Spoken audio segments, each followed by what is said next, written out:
دوستو، بزرگوں اور بھائیوں، ہم مسلمان ہیں۔ اللہ تبارک و تعالیٰ نے جو دین برحق ہمیں عطا فرمایا ہے، وہ دین ہماری تمام ضروریات کو پورا کرتا ہے۔ ہمیں یہ حکم دیا گیا ہے کہ ہم اللہ سے جب بھی مانگیں دنیا اور آخرت کی بھلائی مانگیں۔ ہمارے ہاں چونکہ ایک بڑا طبقہ ایسا ہوتا ہے الا ماشاء اللہ جس کو دنیاوی ضروریات پوری طرح گھیر لیتی ہیں اور دنیا داری کے مسائل ذہن پر، دل پر پوری طرح حاوی ہو جاتے ہیں۔ ہر وقت تصور یہی رہتا ہے کہ کسی طریقے سے میری دنیا داری مضبوط ہو جائے، میری دنیا داری مکمل ہو جائے، میرے روزمرہ کے کام پختہ ہو جائیں۔ اس کا لازمی نتیجہ یہ نکلتا ہے کہ انسان دینی کاموں کو بھی معاذ اللہ دنیا کے لیے کرنا شروع کر دیتا ہے۔ کعبۃ اللہ میں جا کر بھی، بیت اللہ شریف کا طواف کر کے بھی، حجر اسود کے بوسے کے بعد بھی، مقام ابراہیم پر نفل پڑھنے کے بعد بھی، حتیٰ کہ نبی اکرم صلی اللہ علیہ وسلم کی بارگاہ عالی مرتبت کی حاضری کے دوران بھی الا ماشاء اللہ لوگ دنیا ہی مانگتے رہتے ہیں۔ میرا فلانا کام ہو جائے، میرے بچوں کے معاملات سنور جائیں، فلاں کا مستقبل بہتر ہو جائے۔ دنیا کی خیر اللہ سے مانگنا برا نہیں، لیکن صرف دنیا ہی مانگنا اور اپنی آخرت کو فراموش کر دینا۔ اللہ فرماتے ہیں وَالْآخِرَةُ خَيْرٌ وَأَبْقَىٰ، آخرت تمہارے لیے بہتر بھی ہے اور ہمیشہ باقی رہنے والی بھی ہے۔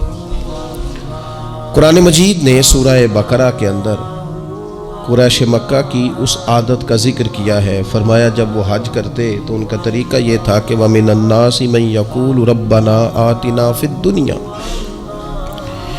ان میں سے کچھ لوگ یہ کہا کرتے تھے کہ یا اللہ ہمیں دنیا عطا کر دے، ہمیں دنیا دے دے۔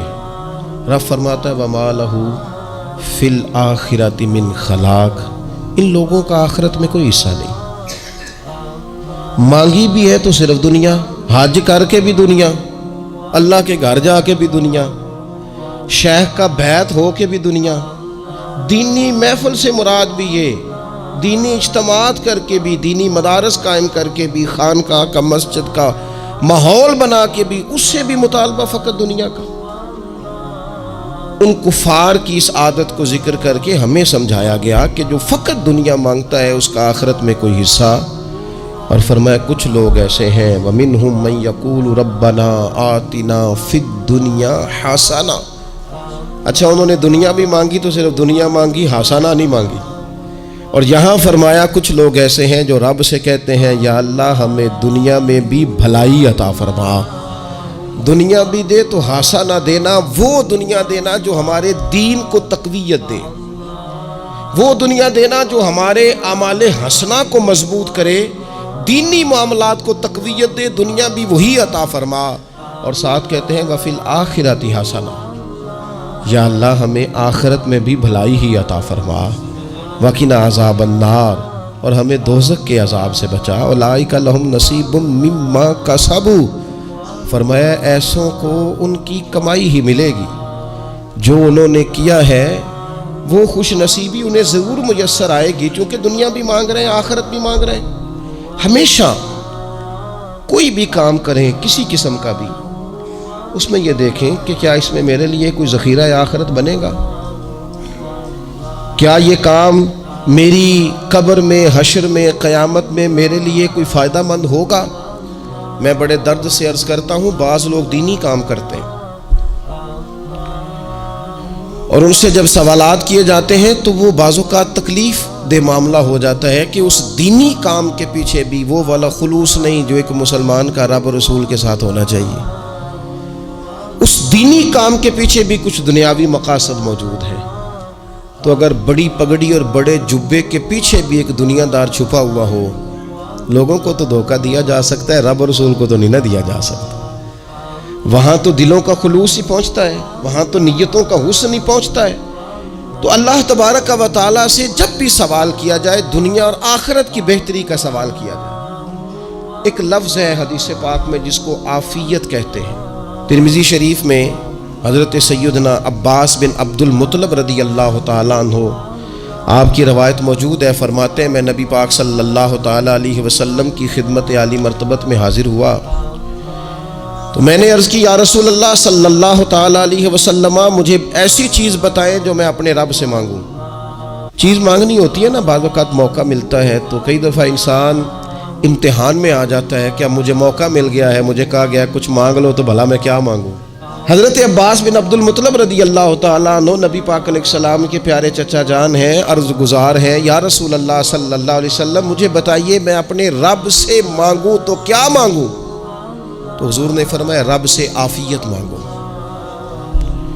کہتے میں کچھ دن رکا، کچھ دنوں کے بعد پھر حاضر بارگاہ ہوا اور عرض کی یا رسول اللہ صلی اللہ تعالیٰ علیہ وسلم مجھے بتائیے میں اپنے مالک سے مانگوں تو کیا مانگوں؟ تو حضور نے پھر فرمایا اللہ سے مانگنا تو عافیت مانگنا۔ بزرگ فرماتے ہیں یہ عافیت کیا ہے؟ عافیت یہ ہے کہ یا اللہ ظاہری پریشانیاں، باطنی پریشانیاں، اے اللہ ظاہر کے میل کچیل بھی دور ہو جائیں، باطن کے بھی دور ہو جائیں، اے اللہ ہر معاملے میں، ہر آزمائش میں، ہر دکھ میں ہمیں تیری پناہ نصیب ہو جائے۔ یہ عافیت ہے۔ اور صوفیہ کرام فرماتے ہیں عافیت سے بڑی نعمت کوئی نہیں اگر کسی کو میسر آئے تو، عافیت سے بڑا حسن کوئی نہیں اگر کسی شخص کو یہ نصیب ہو جائے۔ اور ایک اللہ والے نے تو ایک اور بڑا خوبصورت ترجمہ یہاں کیا ہے، وہ کہتے ہیں عافیت کا مطلب ہے دل کا قرار، عافیت کا مطلب ہے باطن کا سکون، عافیت کا مطلب ہے انسان کے مزاج کا حوصلہ، ٹھنڈک، بردباری۔ جس بندے کو عافیت نصیب ہو جاتی ہے گویا اللہ اسے سکون کی دولت عطا فرما دیتا ہے، تھوڑے پیسوں میں بھی سکون، بغیر شہرت کے بھی سکون، کوئی بات مان لے تب بھی سکون، کوئی دھتکار دے پھر بھی سکون، لوگوں کی گڈ بک میں ہو پھر بھی سکون، اور اگر لوگ سارے مخالفت میں آ جائیں تو چونکہ اللہ نے عافیت دی ہے پھر بھی سکون۔ اللہ تعالیٰ نے ان لوگوں کو قرار کی دولت، اللہ سے عافیت مانگی جائے، اس میں دنیا کی بھی بھلائی شامل ہے، آخرت کی بھی بھلائی شامل۔ نبی اکرم صلی اللہ تعالیٰ علیہ وسلم توجہ دلاتے کہ اللہ سے تم عافیت مانگو، ہمارا نہ جی، کیونکہ سب سے بڑا مسئلہ روحانی تربیت کا ہے۔ ہمارے ہاں باتیں ڈھیر سارے لوگوں کو آتی ہیں اور بہت زیادہ آتی ہیں، منصوبہ بندی کرنا، پلاننگ کرنا، اپنے معاملات کو خود سے کیسے لے کے چلنا ہے، کیسے ٹھیک کرنا ہے، اپنے حق میں دنیا کو کس طرح قائل کرنا ہے، یہ ڈھیر سارے لوگوں کو آتا ہے، اور اپنے حق میں دلائل کس طرح قائم کرنے ہیں، اس میں بہت سارے لوگ خود کفیل ہوتے ہیں، انہیں کسی سے مشاورت کی بھی ضرورت نہیں ہوتی۔ لیکن اللہ کی بارگاہ سے اپنا رشتہ کیسے جوڑنا ہے، مالک سے کرم کا سوالی کس طرح کر کے ہونا ہے، اللہ سے عافیت کا سوال کیسے کرنا ہے، یہ چونکہ روحانی تربیت میں ہمارا مزاج نہیں ہوتا لہذا ہم اس طرف جاتے نہیں، ہم وہ اپنی مرضی کی چیزیں، یعنی وظیفہ پوچھ کے گئے ایک صاحب، کچھ عرصے کے بعد آئے ہیں تو آ کے کہتے ہیں مولانا صاحب، پیر صاحب یا قاری صاحب یا فلاں صاحب، کسی سے بھی پوچھ کے گئے کہ جس کو نیک آدمی جانا، پھر لوٹ کر آ کے کہتے ہیں کہ آپ نے وظیفہ بتایا تھا پر کام کوئی نہیں ہوا۔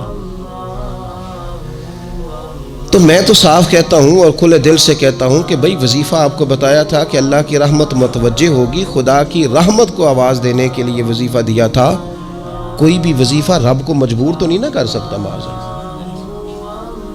اور وظائف کس لیے پڑھے جاتے ہیں کہ جلدی سے معاملات ٹھیک ہو جائیں، میرے حق میں چیزیں بہتر ہو جائیں، تو اللہ کی رضا کے لیے پڑھے جاتے۔ تو وظائف کو، عبادات کو، نوافل کو، تلاوت کو، درود پاک کو تو رضا الہی کا ذریعہ بنانا چاہیے، لیکن ہم چونکہ ایک پورا الجھاؤ رکھتے ہیں اپنی دنیا داری کے معاملات سیدھے کرنے، ایک پورا خیر رکھتے ہیں، وہ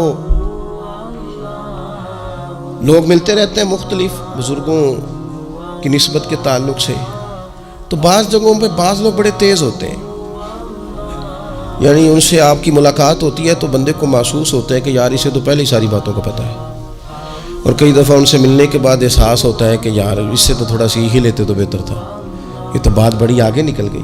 سارا پتہ ہوتا ہے، باشعور ہوتے ہیں، لیکن ڈر آتا ہے اللہ سے۔ اتنا باشعور آدمی، سمجھدار، پنچایت، پریا، لوگ، دین، دنیا سارا پتہ ہے، نماز کا ٹائم آ گیا تو وہ چھپتا پھرتا ہے. اس کی طبیعت پر بوجھ بن رہا ہے معاذ اللہ اللہ کے حضور حاضر ہونا. اسے خیر کا کام کرنا پڑ رہا ہے تو وہ ادھر ادھر نکلتا جا رہا ہے. تو سوال یہ ہے کہ پھر یہ شعور کا کیا مطلب رکھا ہوا ہے ہم نے؟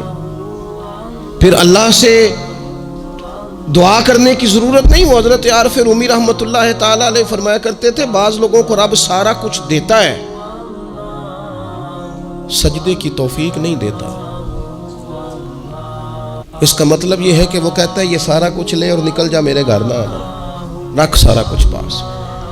رب سے عافیت مانگی جائے، اس سے اس کا فضل مانگا جائے، اس سے اس کا کرم مانگا جائے. اللہ کے پیارے رسول صلی اللہ تعالی علیہ وآلہ وسلم اس عافیت مانگنے پر زور دیتے، توجہ دیتے. میں آپ کو صحیح بتاتا ہوں، رب نے اگر کسی بندے کو عافیت میں رکھا ہو نا تو حالات کیسے بھی برے چل رہے ہوں اس کا بگاڑ کچھ نہیں سکتے.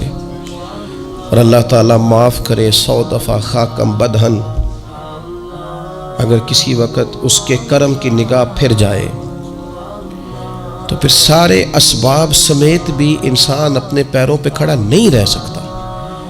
اس سے جب تک طلب کرم نہیں ہوتا، طلب عافیت نہیں ہوتی، اس کی بارگاہ سے جب تک بندہ مومن پورا رجوع نہیں کرتا.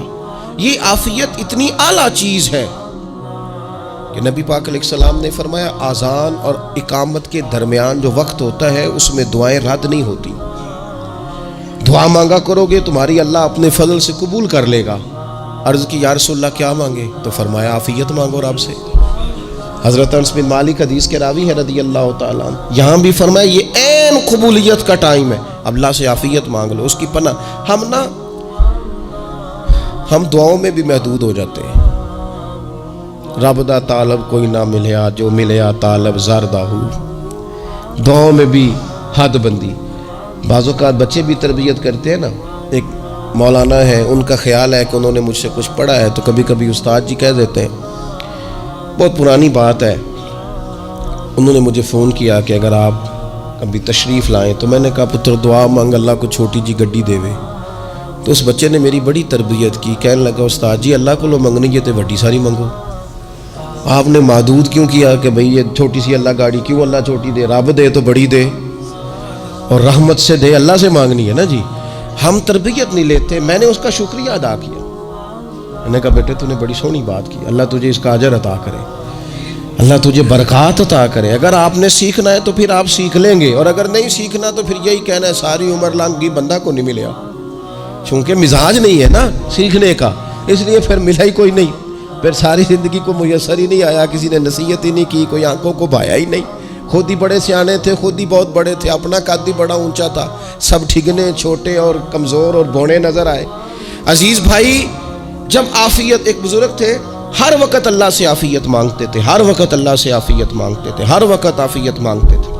لوگوں نے پوچھا، لوگ ان کو صالح جانتے تھے، نیک سمجھتے تھے کہ حضور آپ اور کوئی دعا مانگتے نہیں، عافیت ہی مانگتے ہیں. فرمانے لگے میں مانگا کرتا تھا شروع میں، بعد میں خیال آیا ہے اور بھی دعائیں مانگا کرتا تھا، یہ احساس بعد میں نصیب ہوا. فرماتے میں مزدوری کرتا تھا، مال برداری کرتا تھا، ایک جگہ پہ ڈیوٹی کر رہا تھا تو تھک گیا، اور وہ جو کام لینے والے لوگ تھے ان کا رویہ بھی بڑا ترش تھا، تکلیف ہوئی. تو میں نے اپنے مالک کی بارگاہ میں عرض کی مالک اگر 2 روٹی بغیر مجھے مشقت کے مل جائے دن میں تو تیری بارگاہ تو بڑی کریم ہے. کہتے ہیں میں نے یہ دعا مانگ لی. ذرا میں تھوڑا آگے بڑھا تو 2 بندے آپس میں لڑ رہے تھے، میں ان کی صلح کرانے کے لیے، انہیں بچانے کے لیے آگے بڑھا تو میں جس کو چھڑا رہا تھا دوسرے نے میرے اوپر ضرب لگا دی، میرا بھی سر پھٹ گیا. تھوڑی دیر کے بعد وہاں پولیس آ گئی، وہ تینوں کو لڑنے والا سمجھ کے اٹھا کے لے گئے، مجھے جیل ہو گئی. 2 روٹیاں بغیر مشقت کے روز ملنی شروع ہو گئی. دعا مانگی تھی نا کہ یا اللہ 2 روٹیاں مل جائے نا بغیر مشقت کے. کہتے ہیں وہ 2 روٹیاں روز ملتی، کوئی کام نہیں کرنا پڑتا، پر جیل ہو گئی. فرماتے میں بڑا پریشان تھا، روز روٹیاں پابندی سے آتی اور بہترین آتی، کھانا ملتا. پھر کچھ عرصے کے بعد میں نے سوچا کہ یار یہ دعا تو قبول ہو گئی نا تیری، اب تو اگر اس پر کوئی الگ بات کرے گا تو وہ تو غلط کرے گا. کہتے پھر خود ہی میرے دل میں اللہ نے بات ڈالی اور میں نے عرض کی مالک 2 روٹیاں نہیں، مجھے تو عافیت چاہیے. مجھے تو آفیت دے، میرے اوپر تو کرم فرما، تو نظر رحمت کر، جے ایک قطرہ بخشے مینوں، ایک قطرہ بخشے مینوں تے کام بن جاندا ہی میرا، مہربانی کر، آفیت عطا کر۔ فرماتے پھر خدا نے کرم کیا، کہاں سے اسباب بنے میرے جیل سے چھوٹنے کے، کون کون میرے ضمانتی بنے اللہ ہی جانتا ہے۔ فرماتے ہیں دروازے بھی کھل گئے، رزق بھی ملتا ہے، صحت بھی میسر ہے، سجدہ بھی کر لیتا ہوں، سویرے تلاوت بھی کرتا ہوں، شام کو مدینے والے کی بارگاہ میں رج کے درود و سلام بھی عرض کرتا ہوں، میں ممکن ہوتا ہے تو کسی غریب کی داد رسی بھی کرتا ہوں۔ اب سمجھ آئی ہے، ربنا آتنا فی الدنیا حسنۃ وفی الآخرۃ حسنۃ وقنا عذاب النار۔ اب سمجھ آئی ہے رب سے جب بھی مانگنا ہے آفیت ہی مانگنی ہے، اس سے کرم مانگ۔ ہم نے محدود دعائیں رکھی ہوئی ہیں، محدود، وہ جی فلانا کام میرا ہو جائے تو بھئی وہ ایک ہو گیا، اس کے بعد پھر نئی ٹینشن بن جائے گی، نہیں میں جی بچوں کی شادی کر لوں جی پھر میں فارغ ہوں۔ آپ شادی کر کے دیکھیں، لاگ پتہ جائے گا کیسے فارغ ہوتے ہیں۔ آپ یہاں رکتے کیوں ہیں؟ آپ خدا سے عافیت کیوں نہیں طلب کرتے؟ اس کی بارگاہ سے وہ کیوں نہیں مانگتے کہ جو ایک قطرہ ملے تو دنیا اور آخرت کے سارے کام ہو جائیں؟ اس سے اس کی رحمت کا سوال کرے، اس سے اس کے کرم کا سوال کرے۔ اللہ کی بارگاہ میں بھی حاضر ہونا اور جچی تلی اور جناب ناپ تول کر اور محدود چیزوں کا سوال کرنا، مالک سے مانگے، اور وہ جب دیتا ہے تو دیتا بھی بے حساب ہی ہے۔ وہ جب عطا کرتا ہے تو کرم کے دروازے کھول کے عطا کرتا ہے، ورنہ تو ایک الجھن سے انسان نکلتا ہے دوسری میں الجھ جاتا ہے، ایک گتھی کو سلجھاتا ہے۔ پھر اقبال رو پڑے تھے، کہنے لگے میں عقل کی گتھیاں سلجھا چکا ہوں، یا رب مجھے صاحب جنوں کر دے۔ اللہ یہ بڑا میں نے ہیر پھیر دیکھ لیا، مجھے دیوانہ بنا، اب مجھے جنون ہو، اب میں کسی کے لیے رویا کروں، اب میں کسی کی یاد میں تڑپا کروں، اب میں رات کسی کے لیے میری آنکھیں بیدار رہیں۔ یہ بڑی ہو گئی دنیا داری، عقل کی گتھی حالانکہ نہیں سلجھتی، پر اقبال کہتے ہیں عقل کی گتھیاں سلجھا چکا ہوں، یا رب مجھے صاحب جنوں کر دے۔ اور پھر کہنے لگے بجھی عشق کی آگ اندھیر ہے، اب یہ مسلمان نہیں، یہ خاک کا ڈھیر ہے، تو مٹی بن کے رہ گیا۔ کیا کہاں اپنی ساری توجہات کا قبلہ کس چیز کو؟ میرے عزیزو اللہ سے عافیت۔ نبی پاک علیہ الصلوۃ والسلام نے ایک شخص سے پوچھا کیا دعا مانگ رہے ہو؟ تو اس نے کہا یا رسول اللہ میں اللہ کی بارگاہ میں صبر کا سوال کر رہا ہوں۔ تو حضور فرمانے لگے صبر تو مصیبت پر ہوتا ہے۔ یا رسول اللہ پھر کیا مانگوں؟ آپ ان جملوں اور لفظوں کی گہرائی کو سمجھیں، صبر کے لیے تو پہلے مصیبت آئے گی پھر صبر آئے گا۔ تو یا رسول اللہ کیا مانگوں؟ فرمایا تو رب سے عافیت مانگ۔ مانا کیا ہے؟ مصیبت آئے کیوں؟ اللہ تجھے اپنی حفاظت کے حصار میں لے لے، وہ وقت ہی کیوں آئے کہ جب تیری طبیعت الجھ جائے، جب تو پریشان ہو جائے، جب تو تو اللہ سے عافیت مانگنا۔ جب تو عافیت مانگے گا تو اگر کبھی مشکل آئے گی بھی نا تو خدا پھر اپنے فضل سے مشکل سے نکلنے میں رستہ بھی بڑی جلدی عطا فرمائے گا اور تیرے اوپر فضل فرمائے گا۔ اگر عافیت، یہ جو ہم نبی پاک کی امت ہے نا، تو یہ ہمارے گرد اللہ کے فضل اور اس کی رحمت کا حصار ہے، یہ حصار ہے ہمارے گرد۔ وہ درویش نے کہا تھا نا کہ کروں شکر کتنا اور کروں فخر کتنا کہ تیرے کرم نے مجھے فائز المرام کیا، دیکھو بنا کے سید عالم کا امتی مجھ کو گناہ سے پہلے ہی بخشش کا انتظام کیا۔ ابھی میں نے غلطی کی نہیں لیکن مجھے حضور کا غلام بنا دیا، بخشش کا بندوبست پہلے ہو گیا۔ اپنے مالک سے بیمار بھی اس سے عافیت مانگے، مقروض بھی اس سے عافیت مانگے، بے اولاد بھی اس سے عافیت ہی مانگے، صاحب اولاد بھی اس سے عافیت ہی مانگے، جو دولت کے حصول کے رزق حلال کے خواہش مند ہیں وہ بھی اس سے عافیت مانگے، اور جن کی جھولی اس نے بھر دی ہے وہ بھی اپنے رب سے عافیت ہی مانگے۔ مالک سے جب سوال کریں، ایک بزرگ تھے انہوں نے تو اپنی انگوٹھی میں لکھوا لیا تھا کہ یا اللہ مجھے عافیت عطا فرما، مگر جب بھی دیکھتا ہوں یاد آ جاتا ہے کہ اللہ سے عافیت مانگنی۔ اپنے مالک کی بارگاہ کے اندر دیکھو، میں نے دیکھا ہے وہ کسی نے کہا تھا کہ تیری خواہش ہے کہ وہ تیری آرزو کرے پوری، اور میری خواہش ہے کہ تیری آرزو بدل جائے۔ کچھ لوگ ایسی خواہشات بھی لے کے آتے ہیں کہ جو پوری نہ ہو تو بہتر ہوتا ہے، اس لیے آپ کو پتہ ہے موت مانگنا جائز نہیں دین میں. مصائب سے گھبرا کر، مشکلات سے گھبرا کر، زندگی کے مد و جزر سے پریشان ہو کر موت کا سوال کرنا جائز نہیں. کس طرح جائز ہے؟ ان لفظوں کے ساتھ دعا کر سکتا ہے کہ یا اللہ جب تک میری زندگی بہتر ہے مجھے زندہ رکھ، اور جب میرا دنیا سے جانا بہتر ہے پھر تو مجھے اپنی بارگاہ میں بلا لے. یہ بھی کیا ہے؟ یہ بھی عافیت کا سوال ہی ہے کہ یا اللہ رکھ بھی تب تک جب تک رہنا بہتر ہے. نبی پاک نے بھی ارذل العمر ہونے سے پناہ مانگی. ہمارا یہ مزاج بن گیا ہے کہ ہم اپنے حق میں ایسی چیزوں کا سوال کر رہے ہوتے ہیں جو کئی دفعہ ہمیں مل جائیں تو ہمارا نقصان کریں.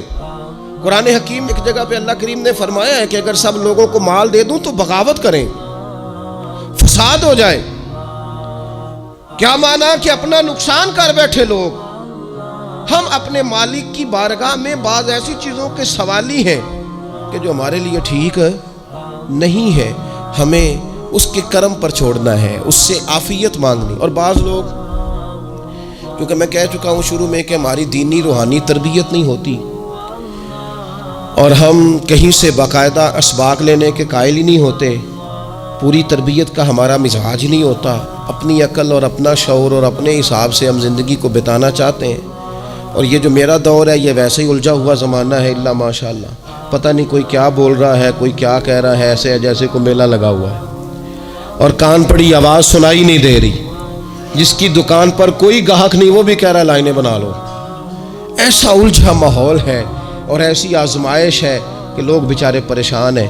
دیکھیں جب تربیت کے ساتھ انسان آگے بڑھتا ہے نا، ہمارے پاس مقتدا ہے اللہ رسول کا کلام، ہمارا پیشوا ہے رب رسول کا فرمان.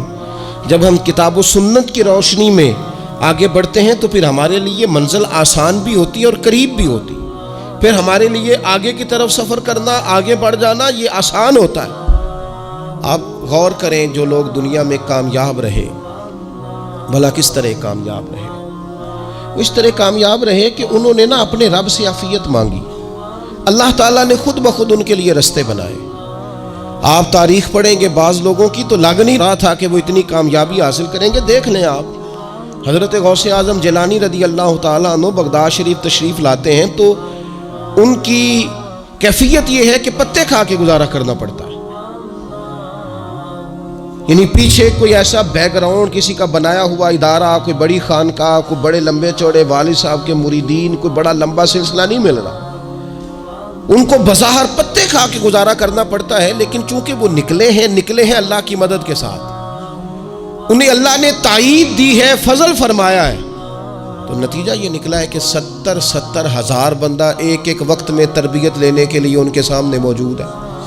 یہ اللہ نے اسباب بنائے ہیں، کیونکہ جب رب عافیت عطا کرتا ہے تو پھر اللہ اسباب بھی پیدا فرماتا ہے. ہمارا ذہن تو تھک جاتا ہے سیاست کرتے کرتے. ہم تو جناب پوری ترتیب سے ہمیں سلیقہ آتا ہے کس طرح کر کے کس بندے کو کیسے قائل کرنا. پورے طور پر ہم وہ ساری زندگی سیاست کرتے رہتے ہیں. وہ خاندانوں میں بھی چلتی ہے، گلی محلے میں بھی چلتی ہے، دوستوں میں بھی چلتی ہے. اور بعد میں پتہ چلتا ہے کہ یہ پتے کھیل کون رہا تھا، اصل میں صلح کرانے والا تھا کہ لڑائی کرانے والا تھا. یہ سب کا خیر خواہ تھا، یہ سب کی ذہن کے اندر فطور کی آمیزش ہی اس شخص کی وجہ سے تھی. ہم چونکہ وہ خاص عافیت اللہ سے نہیں مانگتے، ہماری مخصوص سیاست ہوتی ہے سبھی کو راضی رکھو. اس کا نتیجہ یہ نکلتا ہے کہ ایک ٹائم آتا ہے کوئی بھی راضی نہیں رہتا. ہم اگر اپنے مالک کی طرف رجحان کریں اور اللہ نے جو ہمیں شعور دیا ہے اس شعور کو لے کر اللہ کی بارگاہ کی طرف بڑھیں. آپ یقین کریں اعلیٰ حضرت بریلوی رحمۃ اللہ علیہ کی کتابیں ہیں، ایک ایک کتاب پر پی ایچ ڈی ہو رہی ہے، اور انہوں نے 150 سال پہلے بیٹھ کر جو کچھ لکھا تھا بین ہی لفظ بلفظ اس کی ضرورت آج محسوس ہو رہی ہے اور آنے والے وقت میں بڑھ رہی ہے. لیکن ان کے پاس کوئی ٹیم نہیں تھی، 50 لوگ نہیں تھے جو ان کے پاس بیٹھ کے لکھواتے، اپنا پریس نہیں تھا، ایسے لوگ نہیں تھے کہ جن کو پتا ہوتا کہ کتاب ہم کل چھاپیں گے اور اتنے فیصد یہ مارکیٹ میں نکل بھی جائے گی. ایسا کچھ نہیں تھا. کیا تھا؟ اللہ کی مدد ساتھ تھی، تائید ایزوی ساتھ تھی، اللہ نے اپنی عافیت میں رکھا تھا. وہ قرآن مجید کی آیت کا ترجمہ کرتے ہیں نا اعلیٰ حضرت اہدنا الصراط المستقیم، یا اللہ ہمیں سیدھی راہ پہ چلا. بہت سارے مفسرین نے کہا اے اللہ ہمیں سیدھا راستہ دکھا، فرماتے ہیں اے اللہ ہمیں سیدھی راہ پر چلا۔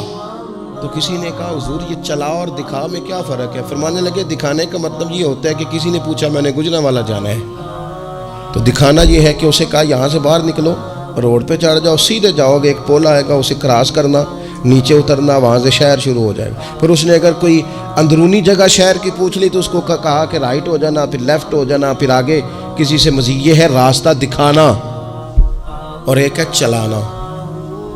اس نے کہا میں نے گجرانوالہ جانا ہے، تو اس نے کہا ساتھ بیٹھنا میری گاڑی پہ، جہاں تو نے جانا ہے میں چھوڑ کے آتا ہوں۔ یہ راستے پہ چلانا ہے، یہ مقام تفکر ہے، آپ اس پر غور فرمائیں گے۔ کہتے ہیں یا اللہ تو ہمیں راستہ دکھائے گا اور دکھاتا ہے، لیکن چاروں جانب شیطان بھی تو بیٹھا ہے نا، فتنے بھی تو ہے نا، تو اگر تیری رحمت ساتھ ساتھ رہے، مانا کہ محبت کے سفر میں ہر گام پہ 100 مشکل ہے، لیکن یہ سفر آسان بھی ہے اگر ساتھ تمہارا ہو جائے۔ اگر تو ساتھ چلے تو پھر یہ سفر مشکل ہے۔ ہارون رشید نا اپنے محل کی چھت پہ ٹہل رہا تھا، سب سے اوپر والے چوارے پر، نیچے سے حضرت بہلول دانا گزر رہے تھے، اوپر اس کے ساتھ سپاہی بھی تھے، گن مین بھی تھے۔ اس نے کہا یہ بابا تو ذرا اوپر اٹھاؤ۔ انہوں نے ایک ڈولی، ایک ٹوکری سمجھ لیں، اس کو رسیاں باندھ کے نیچے پھینکا۔ نیچے جو سپاہی تھے ان کو کہا کہ یہ بابا جی کو پکڑ کے اس میں بٹھاؤ۔ انہوں نے جبرن تھاما بابا جی کو، اس میں ڈالا، اوپر والوں نے کھینچ لیا۔ 2-3 منٹ لگے۔ ہارون رشید کے سامنے حضرت بہلول دانا پہنچ گئے تو تھوڑے ناراض بھی ہوئے کہ یہ کوئی طریقہ تو نہیں نا بلانے کا۔ ملاقات ہوئی تو کہا کیوں بلایا؟ کہنے لگا ایک مسئلہ پوچھنا تھا۔ فرمانے لگے بادشاہ ہے نا، تیرے مسئلے پوچھنے کا بھی اپنا ہی انداز ہے، پوچھ مسئلہ۔ کہنے لگا بابا پوچھنا تھا کہ آپ اللہ تک کیسے پہنچے؟ حضرت بہلول دانا چپ کر گئے۔ 2-4 منٹ کے بعد کہنے لگے جس طرح ابھی زمین سے تیرے تک نہیں پہنچا، بالکل اسی طرح پہنچ گیا اور رب کریم کی بارگاہ تک، اور وہ بھی جو اس نے کرم فرمایا ہے، ورنہ میں تو نہیں سمجھتا کہ میں پہنچ گیا، وہ بھی اگر تیری خوش گمانی ہے۔ ہارون رشید کہنے لگا مجھے سمجھ نہیں آئی۔ فرمانے لگے تو بادشاہ جو ہے اتنی جلدی کیسے سمجھ میں آئے گی تجھے بات؟ فرمانے لگے اگر میں تجھ سے ملنا چاہتا نا تو میں ایک درخواست لکھتا، پھر کسی وزیر سے سفارشی سائن کراتا، پھر وہ جمع کراتا، پھر مجھے ٹائم ملتا کہ فلاں دن فلاں تاریخ فلاں ٹائم آ جانا، پھر آ کے میں لائن میں لگتا۔ پھر بھی تو بادشاہ ہے، تیرا موڈ بنتا ملنے کا کہ نہ بنتا؟ جب میں چاہتا تو پتہ نہیں کتنا ٹائم لگ جاتا، جب تو نے چاہا ہے نا تو 1 منٹ بھی نہیں لگا۔ فرمانے لگے میں نے دعویٰ ہی نہیں کیا کہ میں جد و جہد کر کے پہنچوں گا، میں نے تو رب کی بارگاہ میں عاجزی کی ہے، پھر رب نے ہی کرم فرمایا ہے، اسی نے مہربانی کی ہے۔ مانا کہ محبت کے سفر میں ہر گام پہ 100 مشکل ہے، لیکن یہ سفر آسان بھی ہے اگر ساتھ تمہارا ہو جائے۔ اس کے کرم کا ساتھ رہا ہے، اس سے عافیت مانگی ہے، اپنے آپ کو اس کے سپرد کیا ہے تو اس نے کرم کر دیا۔ جب تک یہ مزاج نہیں ہم بناتے کہ مالک سے عافیت کا سوال کریں، اپنے آپ کو اپنے رب کے حوالے کر دیں، اس کی رحمتوں کے سپرد کر دیں، اتنی دیر تک زندگی میں ٹھہراؤ نہیں آتا، قرار نہیں آتا۔ مشکات میں موجود ہے، اللہ کے پیارے رسول صلی اللہ تعالیٰ علیہ وسلم تیمارداری کے لیے گئے تو صحابہ کرام فرماتے ہیں وہ بندہ نا اتنا پتلا نحیف اور لاغر ہو گیا تھا جس طرح چڑیا کا بچہ ہوتا ہے، کمزوری ضعف طاری تھا۔ تو محبوب کریم نے اسے دیکھا تو بڑے کریمانہ انداز میں کریم فرمانے لگے تو کوئی دعا نہیں مانگتا، تو عافیت نہیں مانگتا اللہ سے؟ عرض کی یا رسول اللہ صلی اللہ تعالیٰ علیہ وسلم، میں نے اپنے رب کی بارگاہ میں عرض کی ہے مالک قیامت کا عذاب بڑا سخت ہے، میں نہیں برداشت کر سکتا، تو نے اگر مجھے کوئی سزا دینی ہے تو یہیں دے لے، قیامت کو نہ دینا۔ تو کہتے محبوب فرمانے لگے سبحان اللہ، او خدا کے بندے تو رب کی سزا دنیا میں بھی نہیں سہ سکتا، اللہ سے یہ بھی سوال نہ کر، تو رب سے کہہ ربنا آتنا فی الدنیا حسنۃ وفی الآخرۃ حسنۃ وقنا عذاب النار، تو رب سے دنیا میں بھی حسنہ مانگ، بھلائی مانگ، تو آخرت کے لیے بھی بھلائی مانگ، تو اس سے عافیت کا سوال کر۔ تو نے یہ سوال کیوں کیا؟ عرض کی یا رسول اللہ کرم ہو گیا ہے، مجھے سمجھ آ گئی، اب میں اسی طرح ہی کروں گا۔ عزیز دوستو ہم کہاں سہ سکتے ہیں؟ ہم دنیا میں رب کی سزا ہم نہیں سہ سکتے، ہم کمزور ہیں تو گرمی نہیں سہ سکتے، شدید سردی نہیں سہ سکتے، شدت کی بھوک لوگ نہیں سہ سکتے، کوئی آزمائش نہیں سہ سکتے، وہ جو لوگ بعض اوقات کہہ دیتے ہیں نا جی فلاں چیز ہمارے اعمال کا نتیجہ ہے، تو میں کیا کرتا ہوں، نہ کو یار ہم تو یہ بھی نہیں سہ سکتے، ہم کہاں برداشت کر سکتے ہیں، ہمیں تو وہ معاف ہی فرمائے، ہم حساب والے ہیں ہی نہیں، ہم تو صرف معافی والے ہیں۔ ہم سے نہ حساب پوچھے، اس نے حساب پوچھا تو پھر تو بڑی مشکل ہو جائے گی، اگر اس نے حساب پوچھا تو بڑی رسوائی ہو جائے گی، اگر حساب پوچھا تو مشکلات سامنے دکھائی دینے لگ جائیں گی۔ ہم سے تو وہ درگزر والا معاملہ کرے، ہم سے تو وہ کہے جا میں نے محبوب کے صدقے تجھے معاف کیا، جا تیرے لیے رحمت اور بخشش والا فیصلہ کیا۔ وہ کوئی سبب، اس کی رحمت کسی سبب کو دیکھ لے اور درگزر کر لے۔ تو آج کی پوری گفتگو میں آج آپ کو بڑی ذمہ داری سے یہ گزارش کر رہا ہوں، اللہ سے عافیت مانگے، ہر وقت عافیت مانگے۔ میری سالوں سے روٹین ہے، میں دعا مانگتا ہوں، اللہم انا نسألک العفو والعافیت فی الدین والدنیا والآخرہ۔ اور یہ خاموش تبلیغ ہوتی رہی، میں مانگتا رہا، کئی بچوں کو ویسے یاد ہو گئی، اس کو یاد کر لیں، اللہ سے عافیت مانگیں، دین میں، دنیا میں، آخرت میں، اس کو اپنا مزاج بنائیں۔ اللہ تبارک و تعالی ہم سب کو عافیت نصیب فرمائے۔ آخر دعوانا الحمد۔